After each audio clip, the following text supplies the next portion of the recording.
ሰላም ጥዕና ይሃበለይ ዝኸበርኩም ተኸታተልትና እዋናዊ ዛዕባታት ዝዕለት ሒዝናልኩም ቀሪብና ኣለና ፈለማ ቀንዲ ነጥብታቶም ክንላለየኩም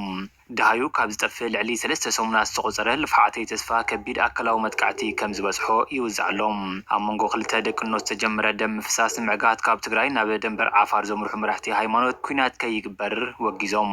ኣብ ልዕሊ መዕንቀፍቲ ስጉምቲ ብምውሳድ እቲ ክልል ሰላም ክረክብ ኣለዎ ኢሎም ጀነራል ሳሞራ ዩኑስ ኢትዮጵያ ብኩሉ ኣንፈት ቀለልትን ከበድትን ኣጾራት ኣብ ምጉዓዝ ከም እትርከብ ይንገረሎም ብፕሬዚዳንት ትራምፕ ትምራሕ ሃገር ኣሜሪካ ኣብ ምብራቅ ኣፍሪካ ዘሎ ሓይሊ ሚዛን ብድሌት ኢትዮጵያ ዝዝወር ፖለቲካ ኩሉ ከም እትደልን ከም እትድግፍን በኣምባሳደራ ኣቢላ ኣፍሊጣላ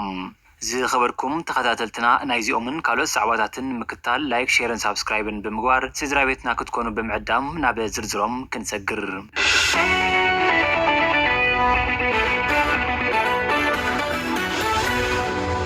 ድሃዩ ካብ ዝጠፍእ ልዕሊ 3 ሰሙናት ዝቆፀረ ልፍዓተይ ተስፋ ከቢድ ኣካላዊ መጥቃዕቲ ከም ዝበፅሖ ይውዛዕሎም ኣብዚ ሕዚ እዋን ሕጋዊ ብዘይኮነ ኣገባብ ብሓይልታት ፀጥታ ምዕራብ ግንባር ተዓፊኑ ብማዕስከርነት ኣብ ዘይፍለጥ ናይ ውልቀ ገዛ ተኣሲሩ ዝርከብ ቤት ፍርዲ ቀሪቡ ዘይፍልጥን ኣክቲቪስት ብርሃነ ገብረ ገርግስ ኣብቲ ውሽጢ ዝርከበሉ ቤት ማእሰርቲ ብሽም ምርመራ ከቢድ ዝበሃል ኣካላዊ መጥቃዕቲ ከም ዝበፅሖ ይዝረበሎም ጽሙዶ ብዝብል ሽም ዝፍለጥ ኣብ መንጎ ዶባት ትግራይን ኤርትራን ናይ ዝርከቡ ህዝብታት ትርክብ ንምስላጥ ንዝተጣየሸ ማሕበረ ፖለቲካዊ ርክብ ከም ዝመስረተ ድማ ይንገር ልፍዓተይ ተስፋ በትእዛዝ ኣዛዚ ምዕራብ ግንባር ዝኾነ ጀነራል ምግበይ ሃይለ ብጥሪ 9/2018 ዓ.ም ተዓፊኑ ድሕሪ ምውሳዱ ክሳብ ሎሚ ኣብ ወተሃደራዊ ይኹን ሲቪል ቤት ፍርዲ ከም ዘይቀረበ ድማ እናተገለጸ እዩ ልፍዓተይ ተስፋ ኣብቲ ብግዝያውነት ተኣሲሩሉ ዝርከብ ቦታ ንዘለዉ ናይ ሓለዋ ጋንታ ቀረባ ዝኾነ ምንጭታት ኣውራምባ ታይምስ ከም ዝገለጾም ልፍዓተይ ተስፋ ኣዝዩ ከቢድ ዝኾነ ኣካላዊ መጥቃዕቲ ከም ዝበፅሖን ነዚ ስዒቡ ብኣባላት ክፍሊ ሕክምና ምዕራብ ግንባር ናይቲ ግንባር ዋና መዋፈሪ ኣብ ዝኾነ ዓዲ ኮኸብ ሕክምና ይከታተል ከም ዘሎ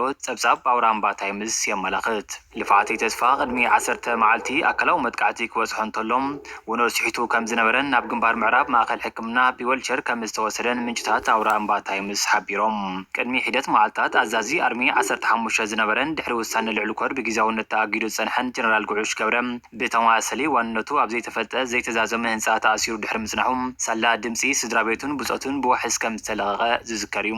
እንተኾነ ግና ጋዜጠኛ ዓለምለኸ ቢቢሲ ትግርኛ ግርማይ ገብሩም ኣብ ድሃይ ጀነራል ጉዑሽ ገብረ ኣመልኪቱ ዝሰርሖ ዘይጥሉል ዜና ግዳያት ስድራ ቤትን መቕረባትን ምኽሳሶም ዝዝከር እዩ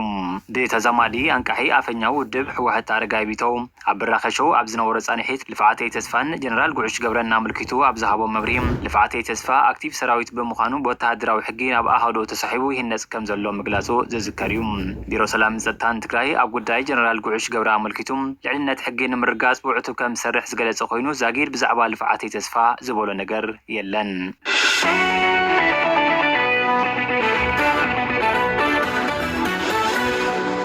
ኣብ ልዕሊ መዕንቀፍቲ ስጉምቲ ብምውሳድ እቲ ክልል ሰላም ክረክብ ኣለዎ ኢሎም ጀነራል ሳሞራ ዩኑስ ኣብ ትግራይ ኣብ ልዕሊ ሰላም ዝህውኹ መዕንቀፍቲ ስጉምቲ ብምውሳድ እቲ ክልል ሰላም ክረክብ ኣለዎ ክብሉ ጀነራል ሳሞራ ዩኑስ ኣብ ጋዜጣ ፕላስ ገሊጾም ሰላም ግዜን ወቅትን መሪፅና ንብህጎ እንተይኮነስ ኣብ ሕድሕድ ዕለታዊ ምንቅስቃስና ክንመርጾ ዝግባእ ምዃኑ ድማ ኣብሪሆም ኣለዉ ከም ሓበሬታ ጋዜጣ ፕላስ እቲ ኣብ ትግራይ ዘሎ ሰላም ትኩረት ዝናእሶን ብደረጃ ውልቀን ሓባርን ጠመተ ዘልዮ ምዃኑ ድማ እቶም ጀነራል ወሲኾም ሓቢሮም ኣለዉ እቶም ጀነራል ነቶም ሃወኽቲ ኢሎም ስጉምቲ ክወስድሎም ይግባእ ዝበልዎም ንመን ከም ዝኾነ ኣይጠቐሱን እዚ ሓበሬታ ሰምዑ ተጋሩ ካብ ገዲም መራሕቲ ትፅቢት ዘይግበር ጌጋ መልእኽቲ ክብሉ ድማ ይወቕሱ ኣለዉ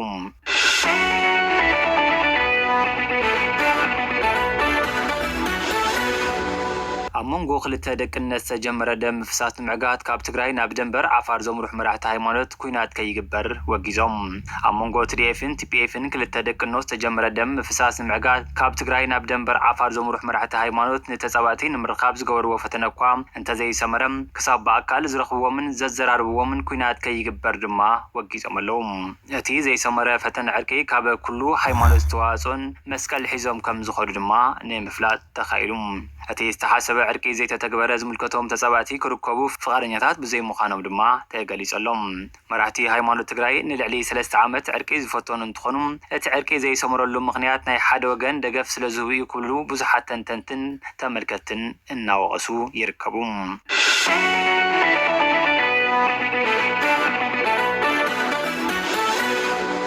ትግራይን ምድህሳስ ኤርትራን ምድምሳስ ኩናት ክግበር ይክእሉ ምንጭታት ደም በማሕበራዊ ሚድያ ይውዝዕሎም። ኢትዮጵያ ብኩሉ አንፈት ቀለልትን ከበድትን አጽዋር ኣብ ምጓዓዝ ከም እትርከብ ድማ ይንገረሎም። ከም ሓበሬታቶም ምንጭታት ትግራይ ዳህሲስካ ንኤርትራ ብምስላቅ ቀይሕ ባህርን ዓሰብን ንምቆጻር ከመ ዝኾነ እቲ ትልሚ ድማ ከም ዝተዛዘመ እናተገለጸ ይርከብ። ከም ሓበሬታቶም ጉዱሳት ወገናት ህዝብን ሰራዊትን ትግራይ ብስነ ልቦና ተዳልዩ ክጸንሕ ድማ ተማሕጺኖም ኣለዉ። ብኩሉ አንፈት ክጅመር ዝተተለመ ኩናት ልዕሊ ሓይሊ ሰብ ዘመናዊ ናይ አጽዋርን ቴክኖሎጂን ስምሪት ከም ዝተወገነን ነዚ ኣብ ግምት ብምእታውት ትግራይ ንቁኑዕ ዕርቂ ወይ እውን ቁሉዕ ኩናት ነብሳ ከተዳሉን ክትጥንቀቅን ንዒዶም።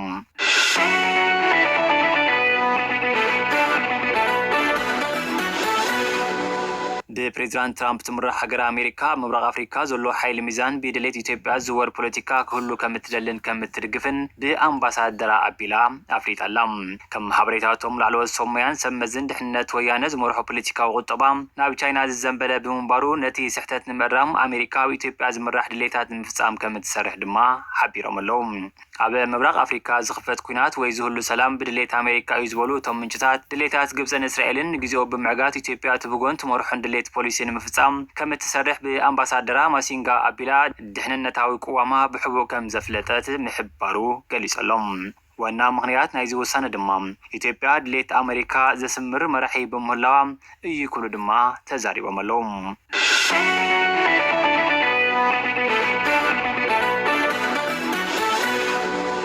ዝኸበርኩም ተኸታተልትና ዜናታትና ከንቢታ ኣለና ስለ ዝሰማዕኹምና ይቀኒየልና።